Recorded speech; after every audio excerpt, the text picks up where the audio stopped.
Assalamualaikum warahmatullahi wabarakatuh. Apa kabar anak-anak semuanya? Semoga semuanya selalu sehat dan tetap semangat untuk belajar. Kali ini kita akan belajar tentang pertumbuhan dan perkembangan. Sebetulnya apa sih pertumbuhan dan perkembangan itu?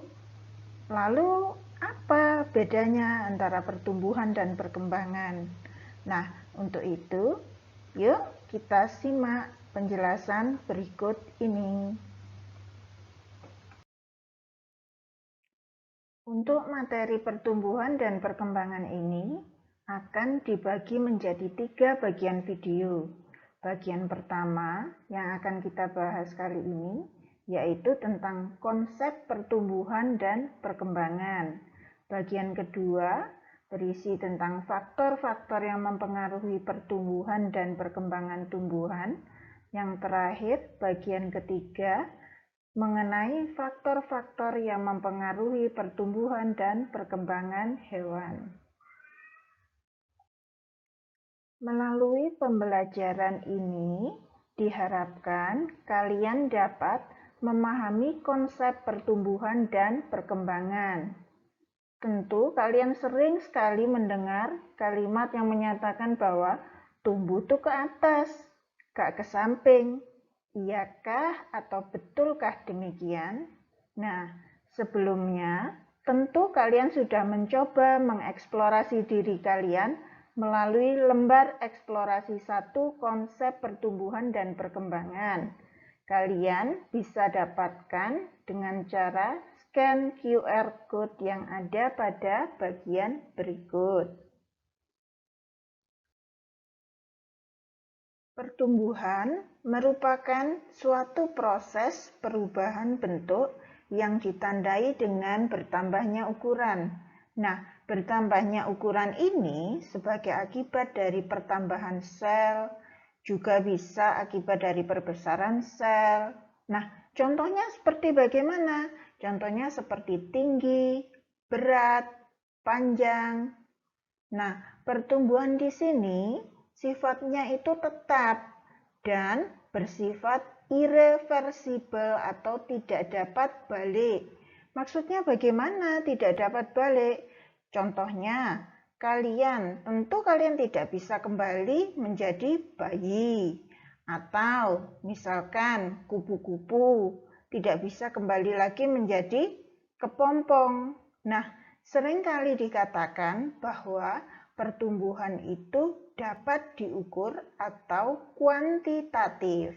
Hal ini yang akan menjadi pembeda dengan perkembangan. Lalu, apa yang dimaksud dengan perkembangan? Jadi, perkembangan di sini merupakan proses perubahan menuju dewasa atau mengarah pada kedewasaan. Di sini terjadi perubahan struktur dan fungsi dari sel. Contohnya bagaimana? Seperti munculnya bunga pada tumbuhan, atau juga pematangan sel-sel sehingga dapat bereproduksi. Maka dari itu, kira-kira hal ini bisa diukur tidak? Tentu tidak bisa. Maka dapat dikatakan bahwa perkembangan ini tidak dapat diukur atau kualitatif saja. Tahukah kalian gambar apakah ini? Jadi, pada tanaman, pola pertumbuhannya dapat digambarkan dalam bentuk kurva yang disebut dengan kurva sigmoid. Kurva sigmoid terbagi menjadi 3 fase. Fase yang pertama, di mana pertumbuhan lambat, kemudian fase kedua pertumbuhan cepat, dan yang terakhir fase di mana pertumbuhan akan berhenti atau menuju pada kematian.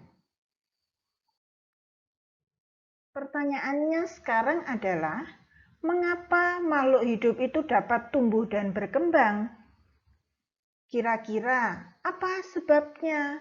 Apa yang mempengaruhi?